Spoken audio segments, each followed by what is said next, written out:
WWII America presents Crosstalk, a nationwide call-in program discussing issues that have an effect on our families, our communities, our churches, our nation, and our world. Crosstalk, an opportunity for you to voice your concerns for biblical principles. And now live by satellite and around the world on the internet at vcyamerica.org. Here is today's Crosstalk. We do thank you for joining us on Crosstalk here on VCY America for our Friday News Roundup and Comment. And friends, I've got enough for 3 Crosstalk programs today. Sandy's got much material for us. We'll delve into it as much as possible to keep you informed on matters that are happening in our nation and around the world as well. And in so many areas, it's like we're in a powder keg waiting for just something to explode. And there is chaos that's happening on many, many different fronts. But friends, all the more important as we see the days grow darker, that the brighter our light shine for the Lord Jesus Christ. We're going to get into a number of stories here today and begin in the Middle East once again, as Iran has warned its Gulf neighbors of retaliation if the United States launches fresh strikes against it, reports Newsmax.com. And that raises the stakes of the military action by threatening Washington's closest regional allies. The warning was delivered through high-level diplomatic contacts, that is, after President Trump threatened last week to strike Iran's energy network and infrastructure. President Trump, though, did cancel that strike in hopes of reaching a deal over the nuclear program and reopening the Strait of Hormuz. Matter of fact, President Trump said that this is the last chance for Iran to sign a good agreement. And after he halted this major attack, he made comments from the Oval Office this past Monday. Here's what he had to say in part. I think we're going to maybe get something, but I want to give them every last chance before decapitation. Very tough to do what we have planned, still planned. We'll see what happens. But it's a very, very tough thing to do. I think I'm very proud of the fact that I'll give people a chance. This is a big move. To do an attack that big on a country, I'd rather not do it. Now, we've already, through lots of large attacks, but they were normal large. Hopefully they'll come to their senses, because what happened cannot have a nuclear weapon, but hopefully they'll come to their senses. So they called me and they said, please don't attack, we'll make a deal. That's the real truth, and everyone knows it. And who wouldn't call? And they found out through leaks and sleazebags, a lot of sleazebags, leakers. Leakers should be put in jail. They have to strengthen up the laws for leakers. But in this case, leakers helped because they said the severity of the attack, and Iran knew it. They knew what was coming. It was going to come last night, and it would have gone on for a long time, and there'd be essentially very little left. There'd be nothing left. And if I'm given a chance to let a lot of people live, I want to give that chance. Want to give that chance, he said. Also, Daily Caller had a story with former Vice-President Mike Pence, who urges both American and Israeli armed forces to finish the job against the United States and the West all those years. But honestly, I think the president, after that first month where our military did a brilliant job taking down 13,000 military sites, I think the president has tried to create room for diplomacy. He's done that again over this weekend, even as we were marshaling military assets across the region. But I honestly think that the time has come for the President of the United States to unleash the armed forces of the United States, strike the remaining nuclear facilities in Iran, take down and degrade their ability to project force, not only in the Strait, but across the region. That's former Vice President Mike Pence on that issue. Worthy Christian News is reporting that Iran's Islamic regime is accelerating the execution of protesters in what human rights advocates described as a calculated campaign to terrorize the population and to prevent another worldwide uprising. make that another nationwide uprising. July 28th, authorities publicly hanged 2 men in the square where they had reportedly participated in anti-government demonstrations during Iran's January uprising. Videos posted online appeared to show residents gathered in an attempt to stop the executions before security forces dispersed the crowd, reportedly injuring and arresting several others. Amnesty International said Iranian authorities have executed at least 26 people in cases connected to the January protest as of July 28th. RedState.com reporting that they've talked about how the cardboard Ayatollah Mujabi Khomeini has not been seen since the first attack on Operation Epic Fury, he was allegedly injured. There has not been a video or a recording of his voice. Well, it turns out we're not the only ones asking questions about the missing supreme leader. There's a report now about how the Iranian president, Masoud Pezeshkian, had tried to have a meeting with the leader, but it turned out as a more of a cloak and dagger exercise. The Iranian president was whisked to a secret location in Tehran, shoved in the back seat of a dark car with blacked out windows, and told he was sitting next to the supreme leader, except he never actually saw the man, according to the report. The meeting was only agreed to by Khomeini's office after the president repeatedly begged for one and threatened to quit. Even then, the supreme leader refused to meet at the official residence, as is custom. Instead, the president was driven to a secret location in Tehran, pulled from his own security convoy, and placed in the back of a commercial vehicle. The cabin was kept so dark that the 2 men could not see each other, with guards even barring the president from shaking the supreme leader's hand. The situation reportedly irritated the president, who asked aides whether the person beside him had actually been Khomeini at all, because all that he heard was someone talking in the dark. Not clear when this alleged meeting took place. Interesting story there. SRN News reporting that Iran said Wednesday that it and Oman are in the final stages of drafting a joint statement on a proposed navigation corridor through the Strait of Hormuz, while maintaining that any reopening of the strategic waterway will depend on changes in U.S. sanctions, or actions, that is, against Tehran. The Washington Times telling us President Trump insisted Thursday that the U.S. has ample military firepower and said he wants to prosecute leakers who told the media that supplies are running short. All Israel News telling us that Germany has delivered the largest submarine built since World War II to the Israeli Navy. It took place here the Israeli Navy just received that sub from Germany. Let's see, this from Worthy News. Turkey, Saudi Arabia, and Pakistan have signed a joint defense agreement in Saudi Arabia. By the way, that happened today. This agreement brings together 3 of the most military influential Sunni Muslim nations.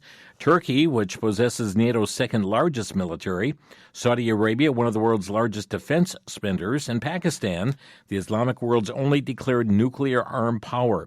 Development comes less than a year after Saudi Arabia and Pakistan signed their strategic mutual defense agreement in Riyadh in September of 2025.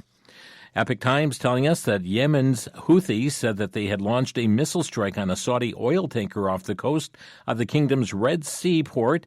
This happened August 5.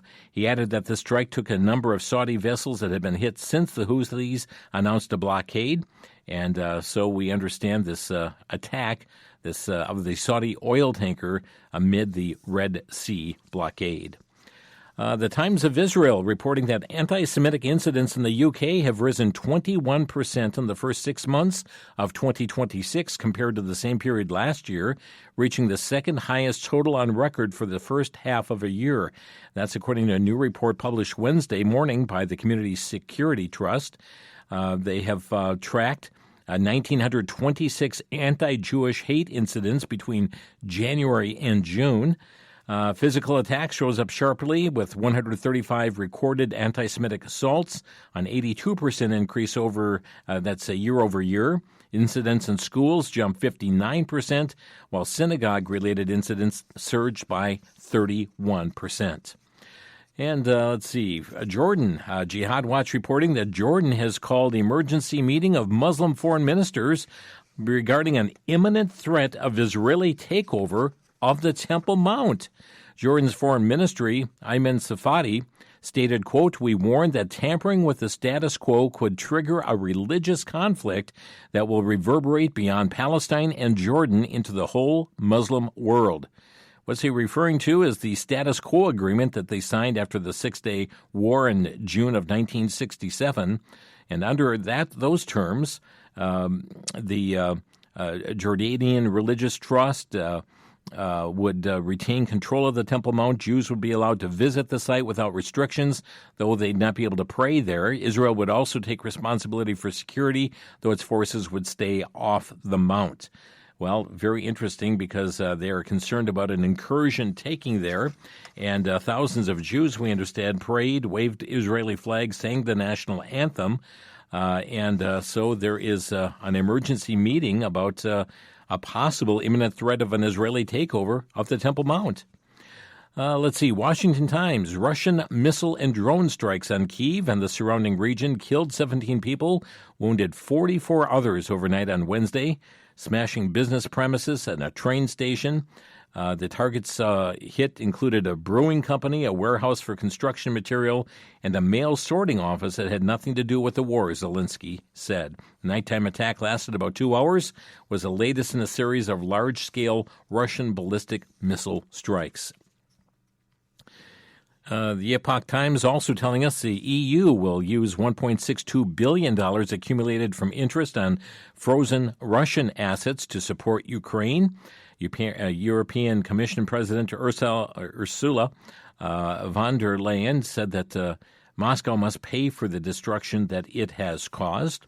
Newsmax telling us that the Trump administration has refunded about $100 billion in tariffs collected under President Trump's Liberation Day trade measures after the U.S. Supreme Court ruled that the administration could not rely on emergency economic powers to impose the duties. U.S. Customs and Border Protections told the U.S. Court of International Trade on Tuesday that it has paid back about 60% of the $165 billion collected under the tariffs. From CFAM.org, the Polish President Arwacki and the Polish Constitutional Court have blocked efforts of the EU to impose homosexual marriage and civil unions on the Central European power. The president and the court justified their actions by citing the Polish constitution that protects marriage as between a man and a woman. We also have here from SRN News, in a decision carrying significant diplomatic as well as legal implications, Italy's Council of State has ordered to replace Israel's consortium responsible for the counter-drone protection system at an airport with the Italian electronic warfare company. According to the Italian newspaper, the ruling effectively removes two Israeli defense companies, the manufacturer of Israel's renowned Iron Dome air defense system, from one of Italy's most strategically important civilian infrastructure projects. Going to be hitting another issue here with Dr. Anthony Fauci. I've got some stories and some clips we'll be playing on that here in just a moment. But News Roundup Friday here today. Just a reminder, yesterday we have Marilyn Boyer on, Profiles of Integrity, the book, or the other day here on Crosstalk.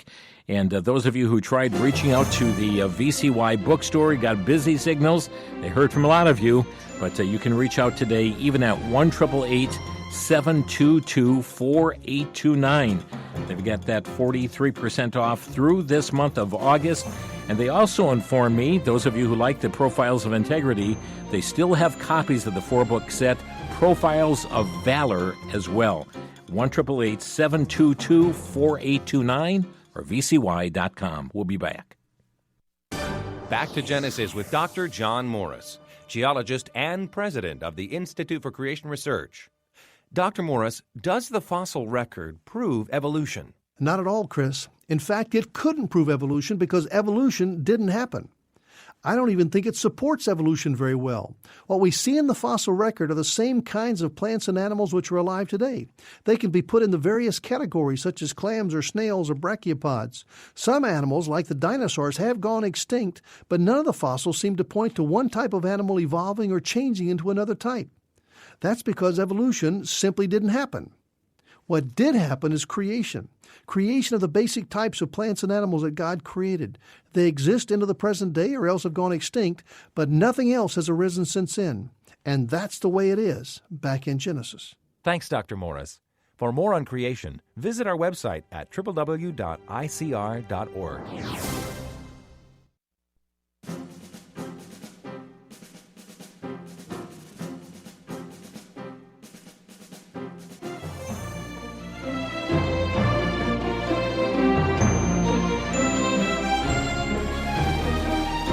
This is Crosstalk on VCY America, a Friday News Roundup and Comment program here today. And yes, the hearings that happened with Dr. Anthony Fauci pleading the fifth over and over again. We played that extensively quite a bit of coverage, I should say. We wish I had time for the entire hearing, but we did hear from Congressman Jordan, Senator Jordan on that, and certainly interesting back and forth that happened there, with the fifth being pled some 111 times.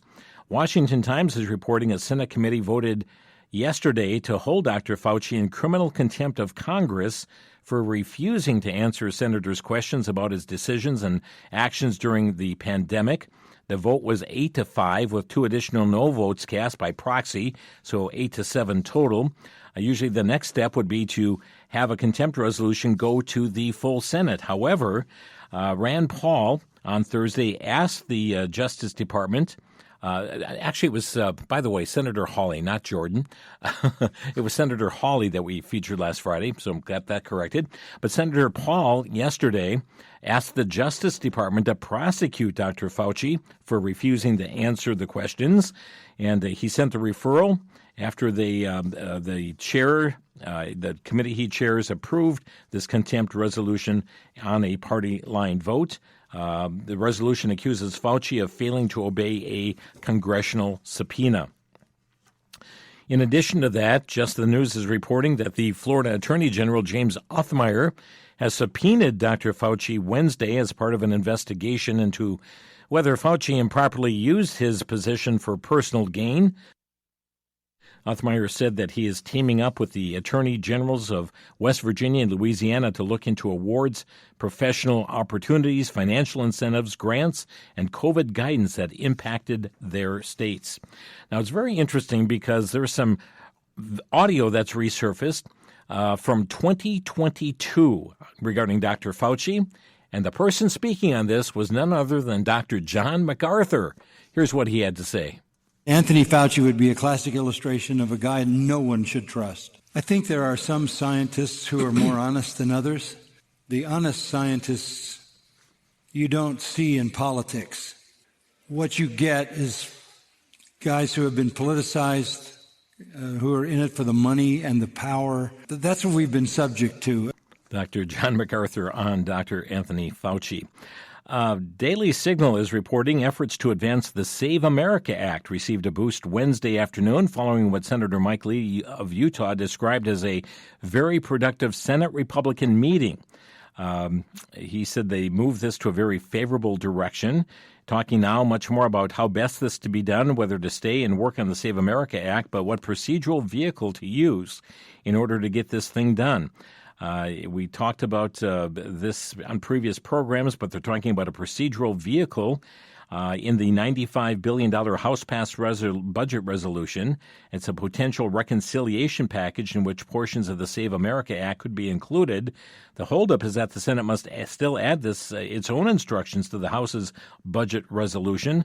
Senate Budget Committee Chair Ron Johnson envisions a package involving 11 Senate committees with Homeland Security playing a lead role. And they would only allow for limited Save America provisions to be included.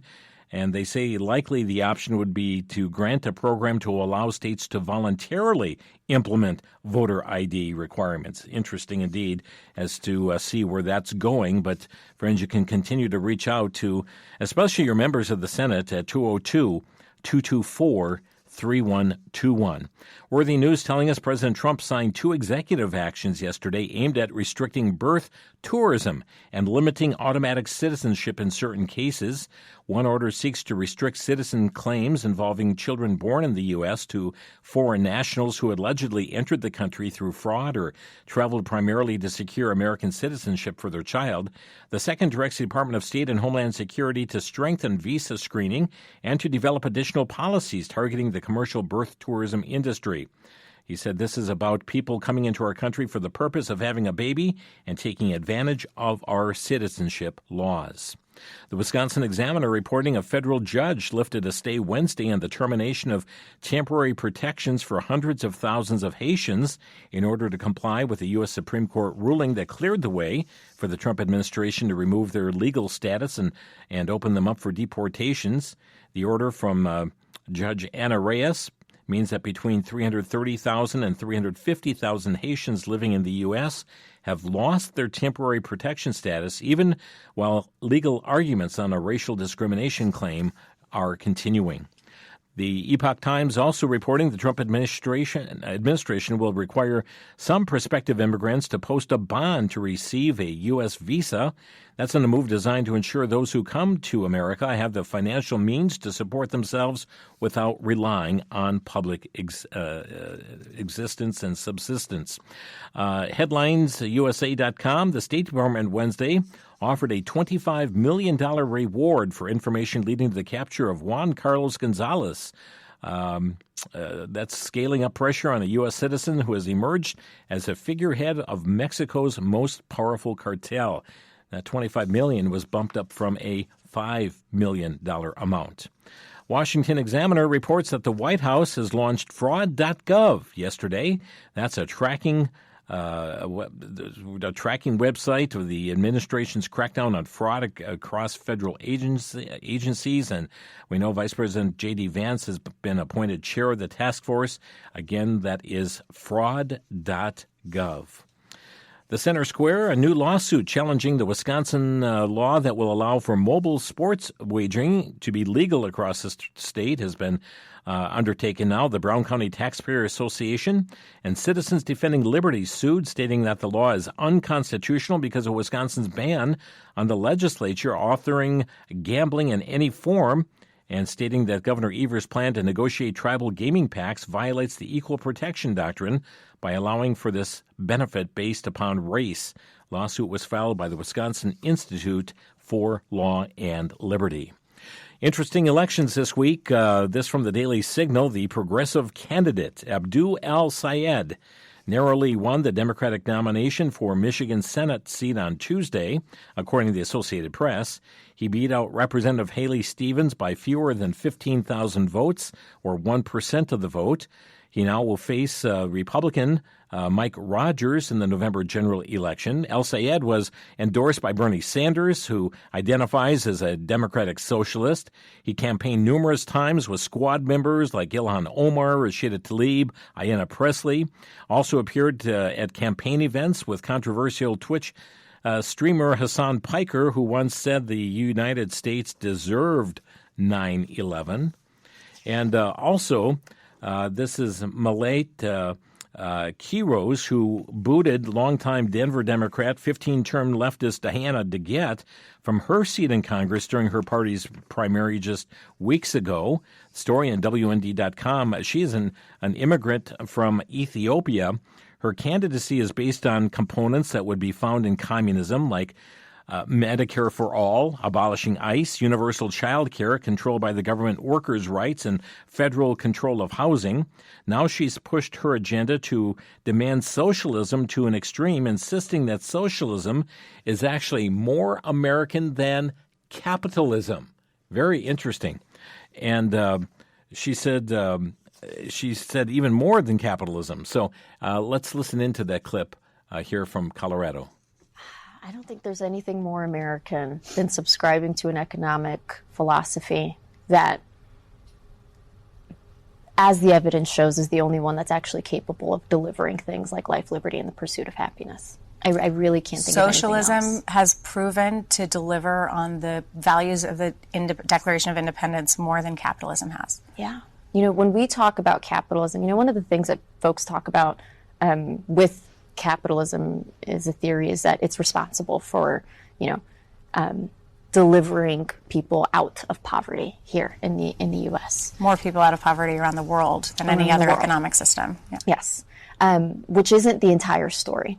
At the same time that a lot of folks were getting delivered out of poverty, there were a lot of social safety programs that were also being created at the same time.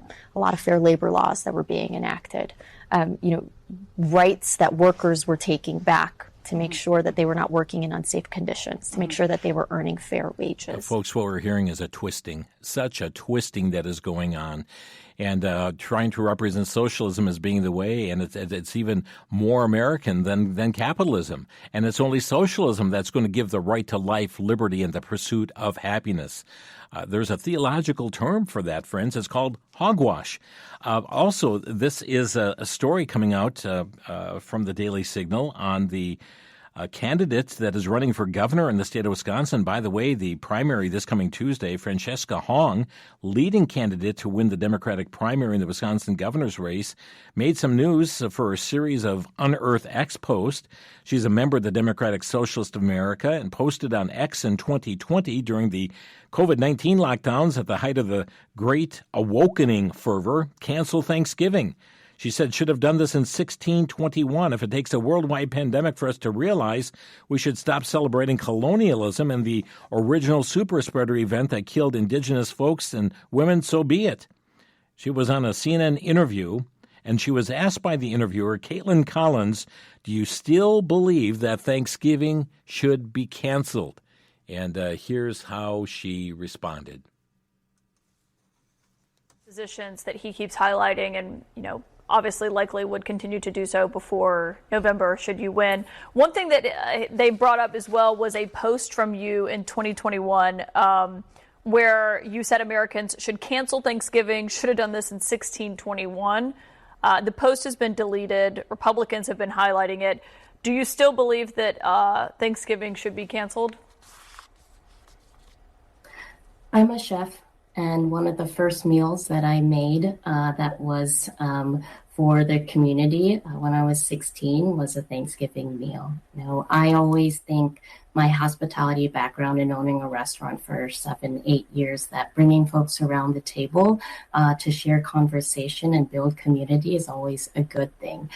But Thanksgiving is also a time that's incredibly painful for many people in our communities. And so I think I wanted to make sure that people understood that there are multiple views, but views can evolve. And the position that I'm running for right now, and I think my background as a chef, will actually help me become a better governor that's able to bring more people to the table. My background as a chef is going to help me be a better governor. Did she answer the question? Would you cancel Thanksgiving, as she's sent out in her post previously? And her response was, that was a dinner I made. I made Thanksgiving dinner. Let's answer the question here. And we find that even other statements, all of a sudden, we're finding, she's reversing her position on things. Is she really?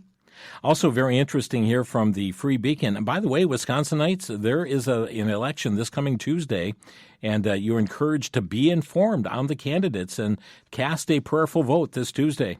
Washington Free Beacon, a new 13-minute video surfaced, actually was released by Zoran Mamdani, backs the idea that property should be controlled by those who live in it.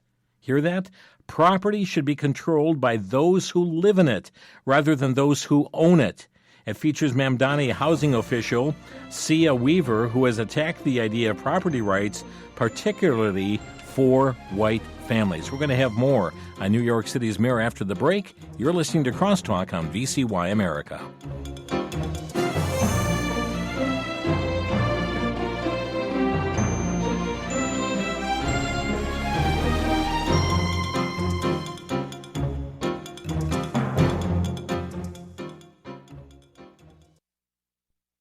If you're the wife of someone who is in ministry, you have the most exciting, challenging, frustrating, fulfilling, joyful, terrifying, blessed, stressful, rewarding, and amazing job in the world. And some days, it's all of those things at once. On such days, You need a friend who knows and understands how you feel. Claudia Barba is such a person.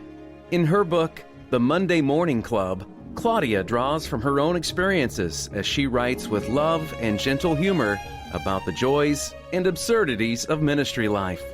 As you read her book, you will learn that you are not alone. She has been right alongside her husband, Dave Barba, planning churches and itinerant evangelism ministry. The Monday Morning Club, available for a donation of $15 by calling VCY, 1-800-729-9829.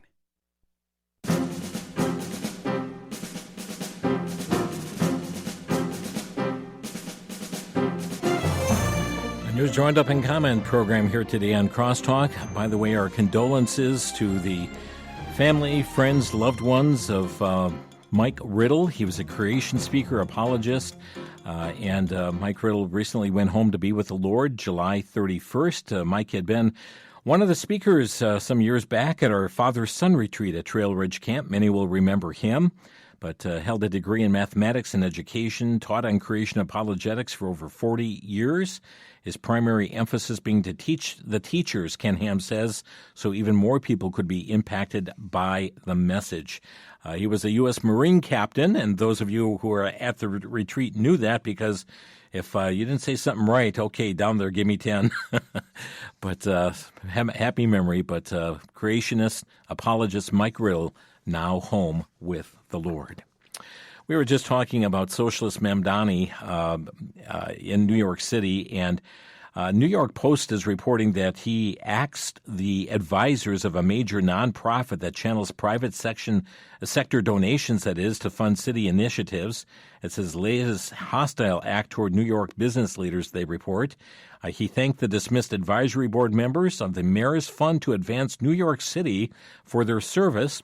And the fund also said in an email that its entire board would be disbanded, and it was. There's quite a fury going on in New York City as well. New York Post also reporting an immigrant-led business group is gearing up to sue New York City over Mamdani's controversial plan to open 5 taxpayer-funded supermarkets, claiming that the $70 million project would create unfair competition for nearby stores. As the far-left mayor announced new details of the plan, including a 30% discount on basic items like produce, meat, milk, cheese, and bread, the Multicultural Business Coalition's board voted to file a lawsuit in the coming weeks to block the pricey initiative. Garcia said the mayor doesn't seem to want to sit down with us, won't be able to bully these lawyers that we are going to bring in. Matter of fact, I found it was very interesting because he became the latest Democrat to actually but also accidentally undermine the liberal voting arguments against voter ID amid this rollout of the city-run grocery stores. It was at a press conference here just recently that a reporter asked him how he plans to ensure that people don't take advantage of the stores, which will use government funds to provide groceries and receive this 30% discount. Let's listen into what took place at that news event. How are you going to keep people from taking advantage of that, that deal, basically? And is there going to be a limit on the number of items that someone can take that are discounted at that level from that essential basket? So our RFP makes very clear that this is a program for New Yorkers to be able to put food on the table, not a program for people to be able to make a quick buck through reselling. I'm going to pass it over to our EDC head, GPAC, to add some additional details. Yes, if you look at our RFP for the operator, we are looking to make sure that we target New Yorkers, whether it be at sort of a library card-esque, and also we manage who's buying, and that is focused on everyday New Yorkers. So we are mindful of that, and so we're going to make sure that we have all the things in place to ensure that that does not happen. Yeah, library card-esque. I mean, if we're talking photo ID, folks, library card-esque, and the move was immediately flagged by conservatives, called out the mayor for blatant hypocrisy. The Democratic Socialists of America, of which he is a member, staunchly opposes voter ID, yet for some government functions, including compensation. Remember this past winter, had to show a photo ID to shovel snow, or for shopping at Marxist marts, they were a must-have, reports this from the Daily Signal.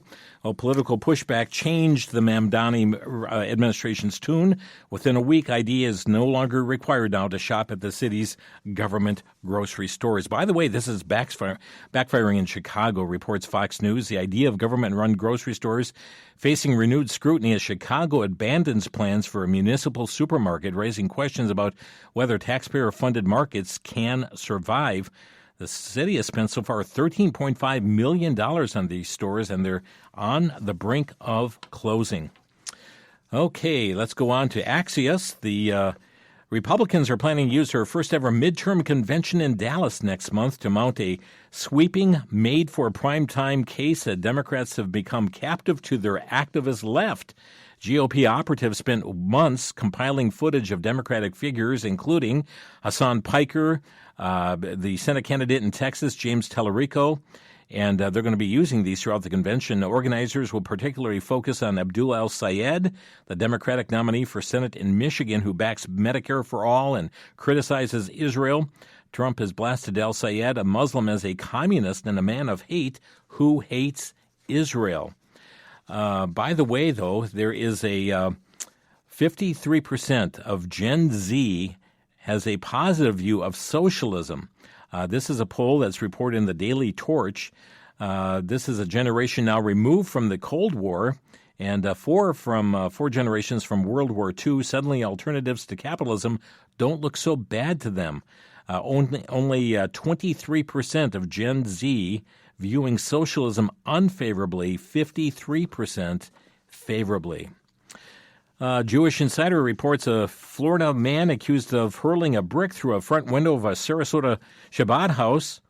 A Chabad house shared New York City Mayor Mamdani's video labeling Israeli Prime Minister Benjamin Netanyahu a war criminal just days before his crime.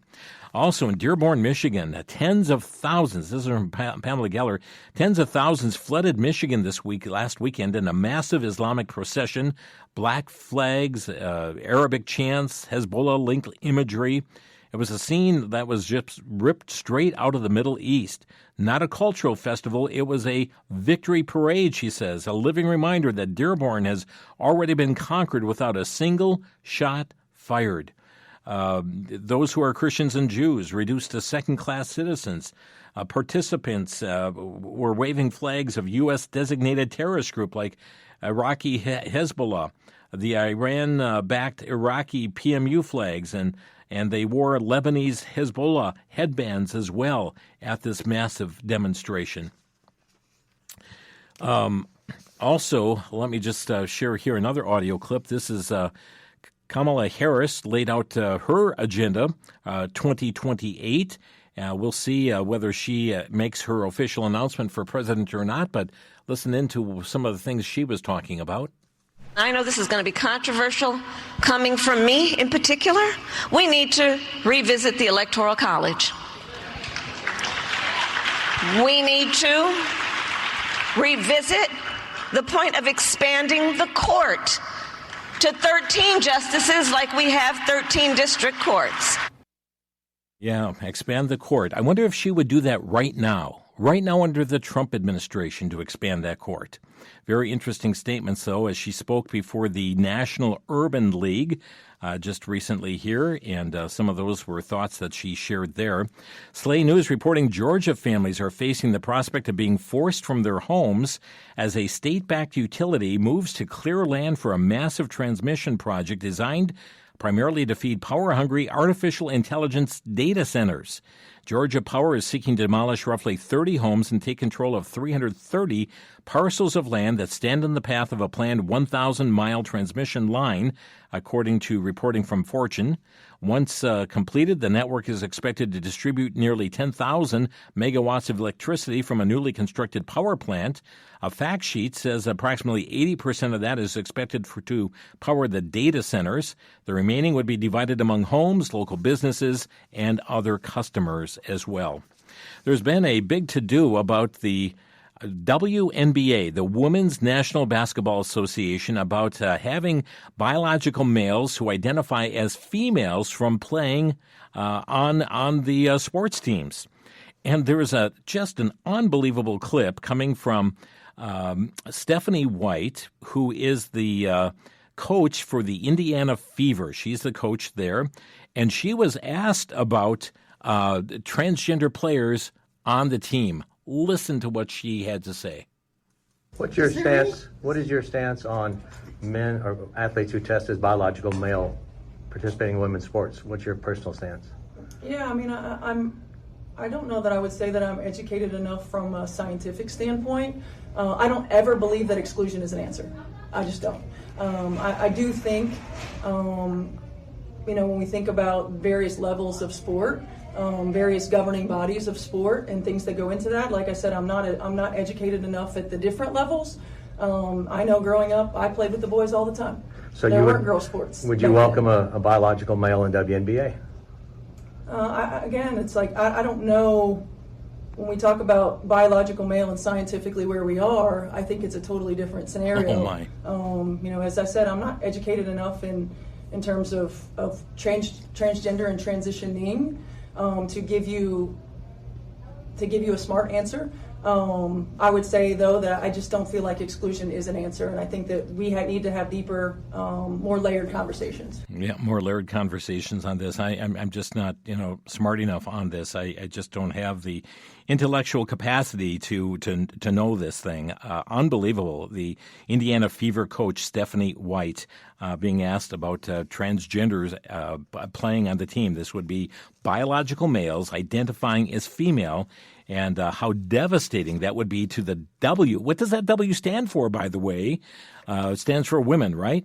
WND.com, reality TV star Sydney Starr, a transgender whose real name is Sydney Favors, arrested Sunday in Georgia, a felony charge of sodomy, sexual battery against a child under 16, and aggravated child molestation. By the way, Washington Stand is reporting a new study has revealed that for the first time in U.S. history, more Americans are using marijuana daily than are smoking cigarettes or drinking alcohol. While some experts say that the steady rise in cannabis use is unlikely to last forever, others say that the upward trend line is a public health emergency that must be addressed urgently. The New American reporting that West Virginia public schools will not accept religious exemptions from compulsory vaccination requirements when students return for the 2026-27 school year, forcing some parents to choose between violating their religious convictions and removing their children from the government school system. Families may still apply for the religious exemptions through the State Department of Health. Public schools, though, have been directed not to honor those resulting certificates.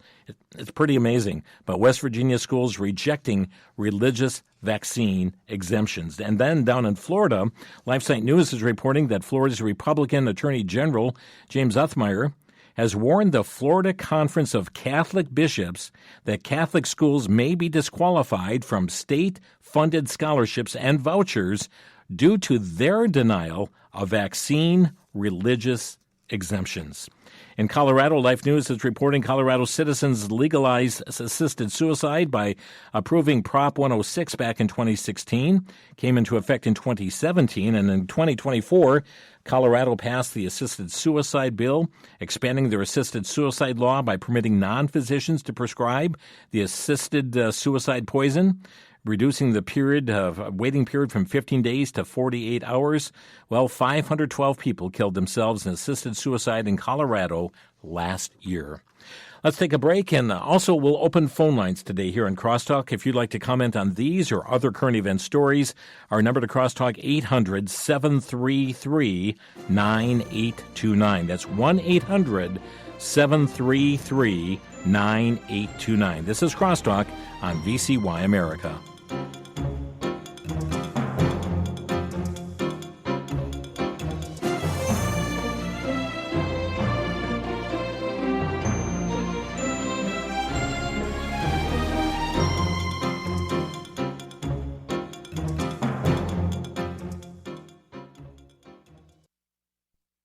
For the Worldview Report, I'm Brandon House. Our website's worldviewtube.com. There's an article at I-24 News. Are you ready for it? One finger prick, 30 seconds, 0 lab results inside the world's fastest portable blood test. Folks, I recently had some blood taken. It had to be overnighted to be analyzed. Now we wait for the results.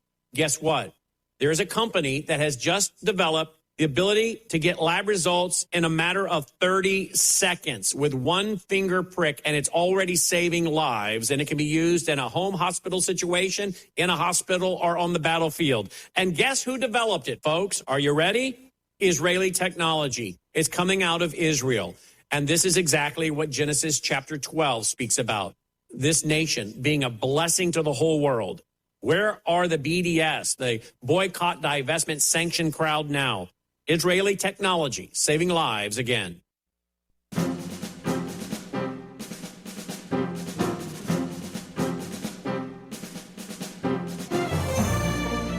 This is Crosstalk on WWII America. I think we've told you in a previous program about a woman from Canada who attacked a teenager wearing Trump clothing. Caitlin Tracy. She was this woman accused last month of assaulting a teen wearing clothing bearing the words Trump and ICE. Well, now this Caitlin Tracy's been ordered back to her home country of Canada. She was the one who took the initiative, reaching out to these 4 girls on a Point Pleasant Beach boardwalk July 3rd, recorded them with her phone, according to court documents, yelled at 2 people wearing patriotic-colored sweatpants before she slapped the teenager, across her face and body.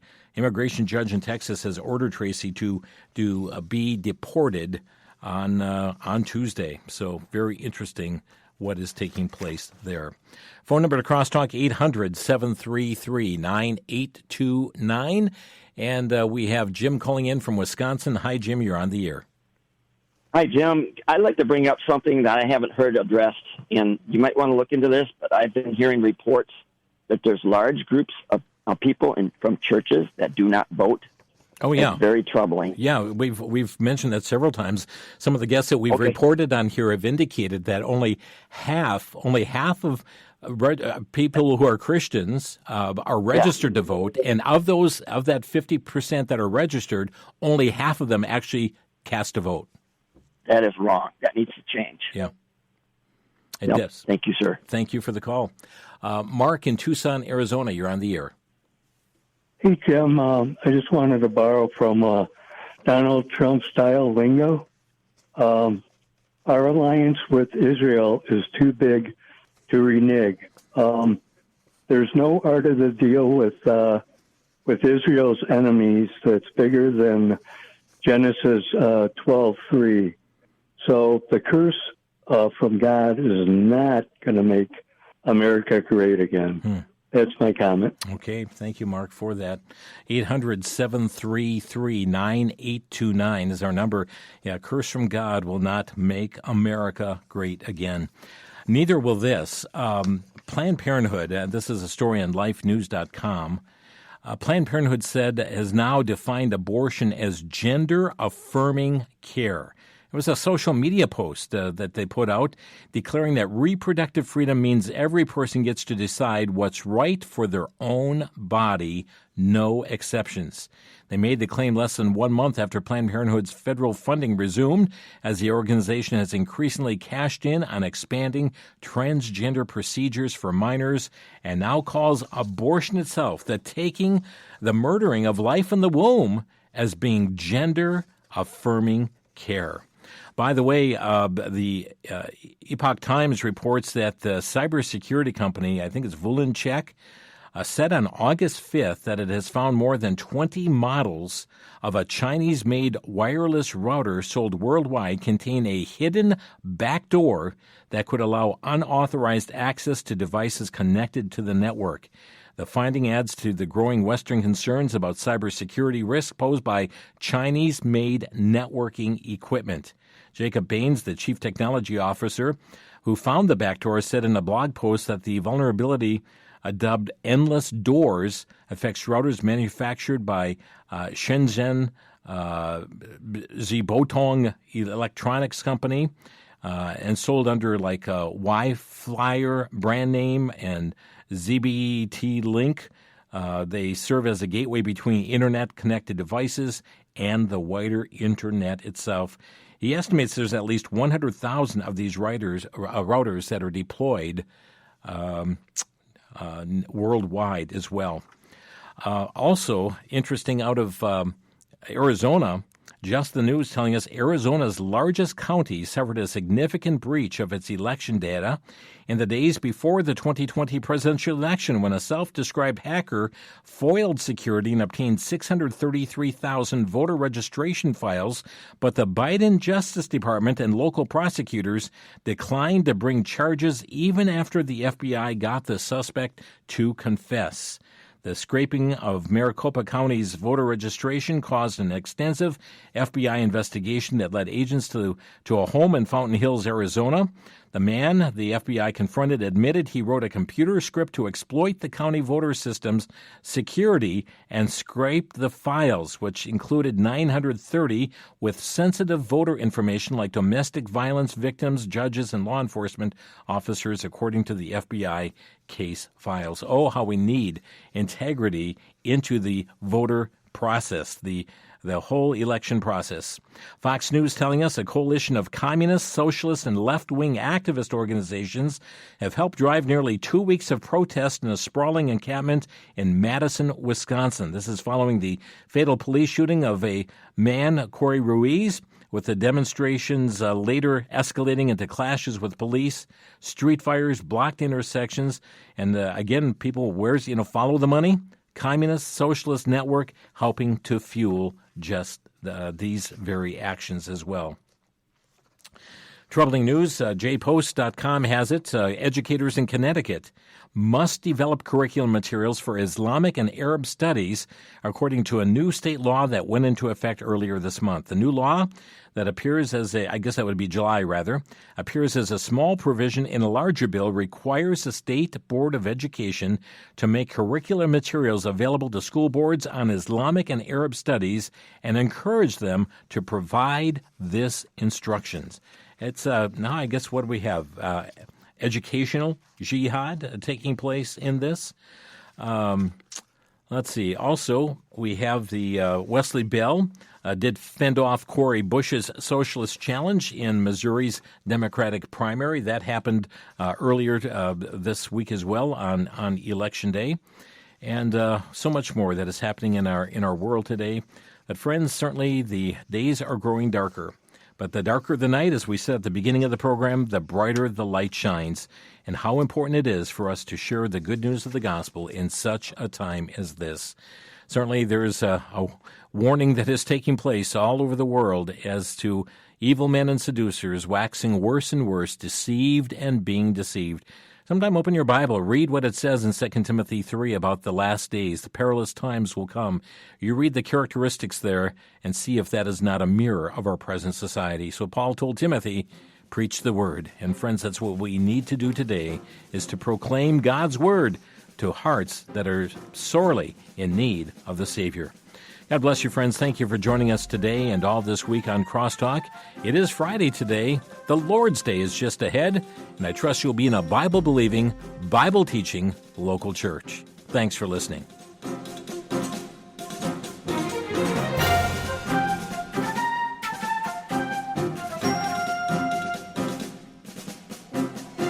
You've been listening to Crosstalk via satellite and the internet from VCY America.